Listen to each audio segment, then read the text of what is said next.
This is Euronews Now. Here are your top stories. Russian strikes slam into central Kyiv, killing one journalist and injuring at least 10 others during the visit of the UN Secretary-General. Hopes to evacuate around 1,000 residents still trapped inside of Mariupol's besieged Azovstal steelworks a day after a Marine commander's impassioned plea for help. The head of Frontex resigns as the EU border agency faces criticism over its human rights record and anti-fraud investigation. And tennis star Boris Becker is jailed for 2.5 years for hiding assets during bankruptcy proceedings. I'm Helena Humphrey, glad you could join us. A Ukrainian journalist has been killed and at least 10 others injured after Russian missiles struck Ukraine's capital Kyiv late on Thursday night. The body of 55-year-old Vera Hiric was discovered buried under the rubble on Friday morning after shelling destroyed a residential building. The Radio Free Europe reporter becomes the latest in the growing list of at least 19 journalists who have been killed since the start of Russia's invasion. Ukraine's foreign ministry described the attack as incomprehensible, but Moscow insists that the strike neutralised a Ukrainian space rocket plant. Meanwhile, clean-up operations are underway as residents come to terms with the destruction. We were planting flowers yesterday near the house. War is war, but we are tidying up. Those who say that Putin is like Hitler are correct. He's worse. He can't act like this. I don't understand him. Well, President Zelensky confirmed further plans to rescue civilians trapped in the besieged port city of Mariupol. Thousands of civilians and resistance fighters remain holed up in the Azovstal steel plant, the last Ukrainian stronghold in the southeastern city. Reports suggest that fighting is ongoing despite previous calls from Vladimir Putin to cease attacks there. Previous evacuation attempts have failed, but the mayor of Mariupol has appealed for a show of humanity from Russian forces so that lives can be saved.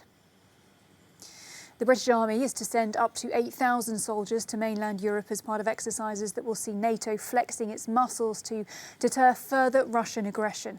A force of 850 British soldiers have been based in Estonia as part of NATO's enhanced forward presence since 2016.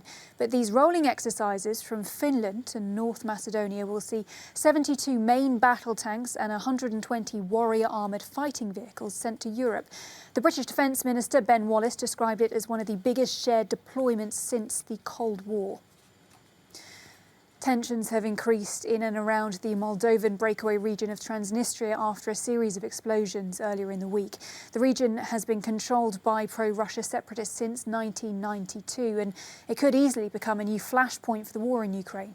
Moldova's Deputy Prime Minister and Foreign Minister Nico Popescu spoke to Euronews earlier and told me that the government is preparing for a full spectrum of contingencies, including negative scenarios. We have instructed all of our security sector, meaning the police and, of course, the intelligence services, to be more alert when it comes to the control of the administrative borderline with Transnistria, to have a much better understanding of who comes in and who goes out, so that we limit the risk of provocations. This is what we're doing. Of course, the whole of the state apparatus of our country, each governmental agency, each ministry, including the Ministry of Defense, have been very alert since last autumn. They've been more alert since the launch of the war, the start of the war in late February. But we have not undertaken troop movements in the last days. So I would say that we're all very alert, including the army is very alert, but not only. But we're not talking now about any significant movements of our troops inside Moldovan territory. We're talking about some of the fallout from the war in Ukraine that you have already experienced there in Moldova. It's impacting you economically. You've seen, I think it's around 3.5% of your population now are actually refugees from Ukraine. Talk us through some of those challenges. So, as you can imagine, the war has affected us in every single bit of the Moldovan state has been affected by that. 3.5% of our population are refugees from Ukraine, and if you would transpose this number on the number of any country in Europe, you'd get a sense of what this means for us. For a country like Germany or France or Italy, that would mean effectively several million people coming in just a matter of weeks. So for us, the impact is very dramatic. Half of the refugees are minors under 18 years old, and this represents 10% of our population of minors. So we need to adapt everything to this: the schooling system, the education system, the healthcare system, electricity supply, heating, waste management. Every single thing in this country needs to adapt to this sudden dramatic situation. And at the same time, of course, the war is having a major negative economic impact on us. Now, there's been fierce fighting for 10 days on Ukraine's eastern front, but the battle for Donbass has no clear winner. Earlier, I spoke to Dr. Samuel Romani, Associate Fellow at the Royal United Services Institute, and asked if Russia's strategy is working. Well, I think that the Russian offensive is gaining a little bit of ground in and around southern and southwestern Izium. That came from the latest Pentagon reports that were coming forward. But in general, it seems to be very slow moving. They seem to be relying a lot on artillery and airstrikes, followed by ground force deployments, and that leaves them vulnerable to Ukrainian counteroffensive. And the loss of Rusko-Lazova, which is very crucial for their attacks on Kharkiv, is an example of that.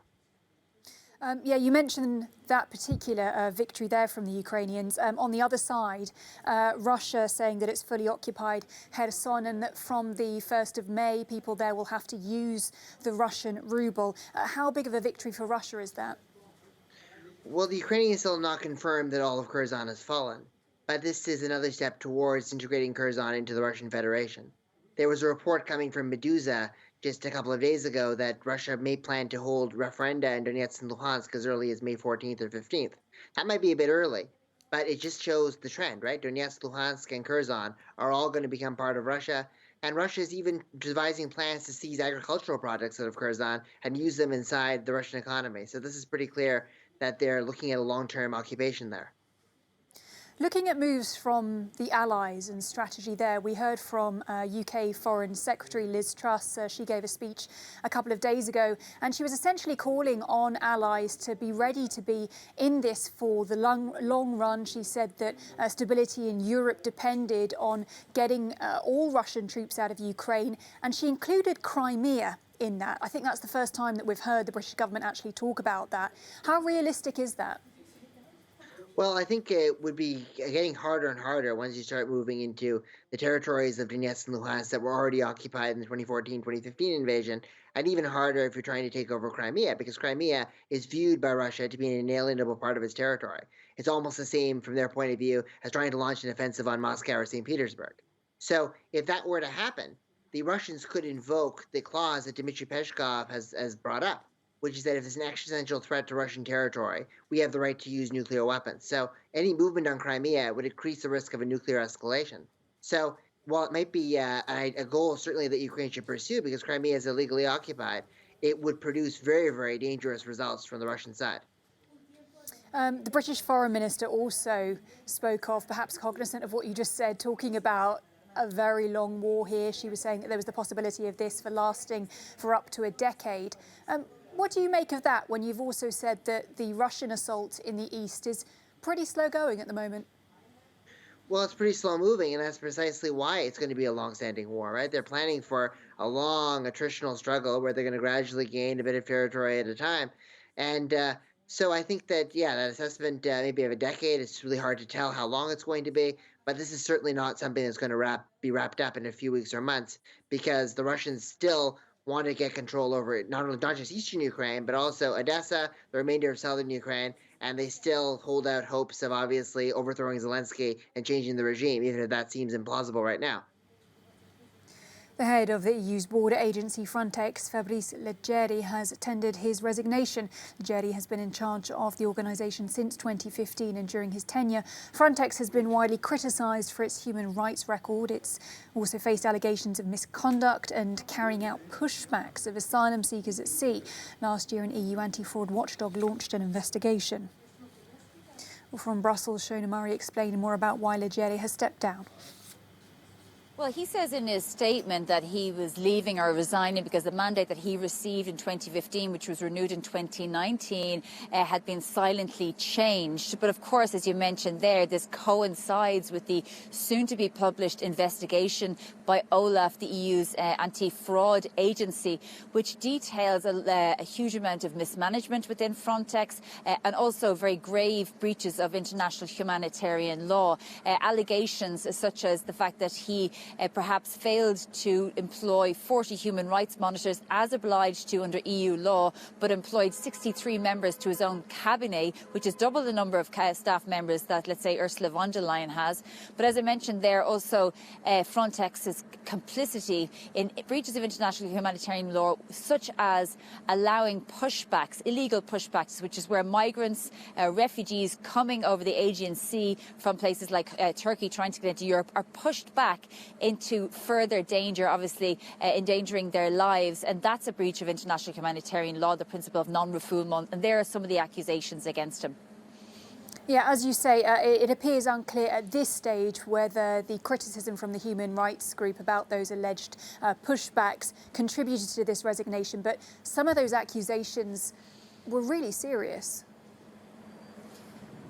Extremely serious. I mean, this has been ongoing, these investigations by several media agencies, Le Monde, The Guardian, Bellingcat, as well as Amnesty International. We've discussed this many times on the show. We've had evidence, we've heard from migrants and refugees themselves who have been pushed back. And also the question is, you know, Frontex is obviously an agency that can be blamed for all this, but I mean, there were member states, in particular Greece, that stands accused of allowing these pushbacks, in fact, enforcing these pushbacks to happen. So Leggeri's point that his mandate is silently changed has some perspective to it. But I caught up with Eve Getty, who's a lawyer for Amnesty International, who's been investigating this for a long time. And I asked her, what has to happen next? Well, EU member states do have a right to protect their borders. This has to be done in line with international human rights standards. So it's true that we do need a fundamental rethink in how, you know, the approach to European migration policy and safe and legal routes to Europe. But there's no way that Amnesty or any other organisation are saying that this can't be done in line with international human rights obligations. When these violations are committed, they have to be investigated and addressed. And perhaps a blind eye was turned too long away from member states and what was happening at the borders. But it's really important now. This is a day of accountability, and I think also a new dawn for Frontex and for its oversight. That's Amnesty International lawyer Eve Getty speaking to me earlier about the resignation of Fabrice Leggeri on those allegations, strong allegations in relation to Frontex complicit in illegal pushbacks in the agency.